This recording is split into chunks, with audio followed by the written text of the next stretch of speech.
today's video, guys, we're talking about negotiating with motivated sellers, what to say right before you go to ask them to give you a price that they're willing to accept for the house. We're gonna talk about my 30-second elevator speech that I've used many times to sign up many houses and make a lot of money. I'm gonna share that with you today.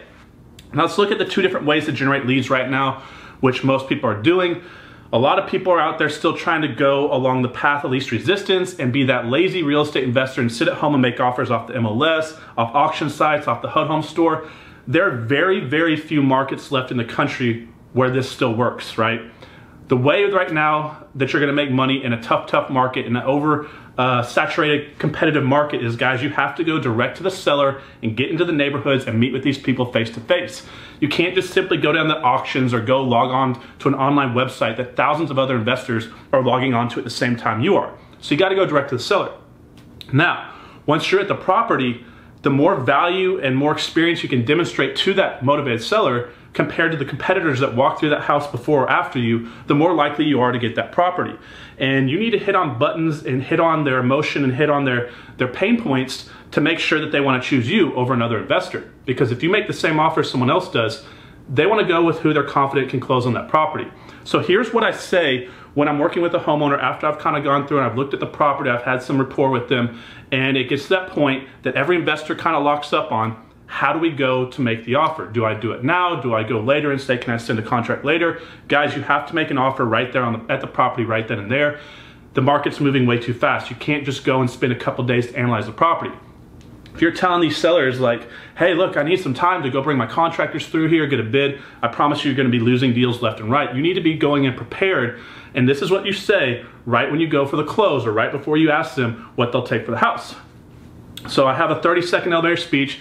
Sounds something similar to this in a different way depending on who I'm talking to, but essentially I go, when I'm ready to go make that offer, I go, Mr. and Mrs. Seller, if I was to pay you all cash and close on the day of your choice and avoid you the traditional headaches that a traditional sales process has, which is a longer time period, waiting for appraisals and having appraisers come through the property, waiting for inspections and having inspectors come through the property, having a bunch of buyers and strangers that you don't know coming through the property, having to put money in the property yourself, working with contractors who can threaten to extort you or steal from you or damage the property.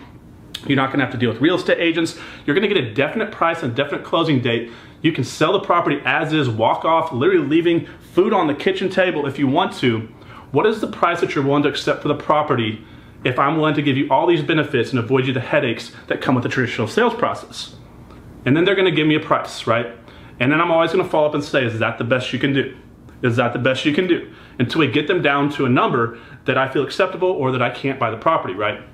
And so you always follow up with, is that the best you can do? Because people have different price points in their mind as they give you that first offer. So the first one is their pie in the sky. This is what I'd really like to get. But really they're willing to accept quite a bit lower. So they say, well, I want 110, but really they're happy with 100. Well, I say, is that the best you can do, Mr. Homeowner? Because I know this area very well. I know exactly what it's gonna take for me to put the money in the house to get it to the price that I need to sell it at, but that's just a little bit too much for me. Are you sure that's the best you can do? Well, actually, we can probably come down to 110.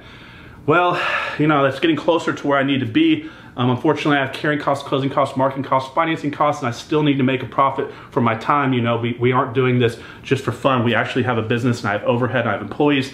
Are you sure that's the best you can do? You just keep asking them until they get to their bottom, and they're ultimately gonna hit a bottom and say, that's the absolute best I can do. And that's when you decide, can you buy the property or can you not? But that's quickly what we wanna do. We wanna point out all the problems and headaches of a traditional sales process. We can avoid you the headaches of appraisers, avoid you the headaches of inspections and contractors and buyers walking through your property and that long closing process, and we can give you a definite price and definite closing date, buy the property as is. You can walk off, leave everything you want. You don't have to do anything. We'll handle all the headaches for you, because that's what they're really looking for with a quick closing. The other thing is, guys, I wanna tell them that just so you know who I am, I want you to be able to contact my title company and contact my lender. They're gonna tell you, I've never asked for a price reduction before closing, I've always closed, and this is gonna help you get more contracts as well, because I promise you other investors are not willing to do that because they're probably not out there closing deals in the first place. But if you are, guys, get a good relationship with your title company and your lender, because this is gonna help you get a lot more contracts in a competitive market. I hope you like today's quick tips and kind of what I say to get them in a position to ask for the close.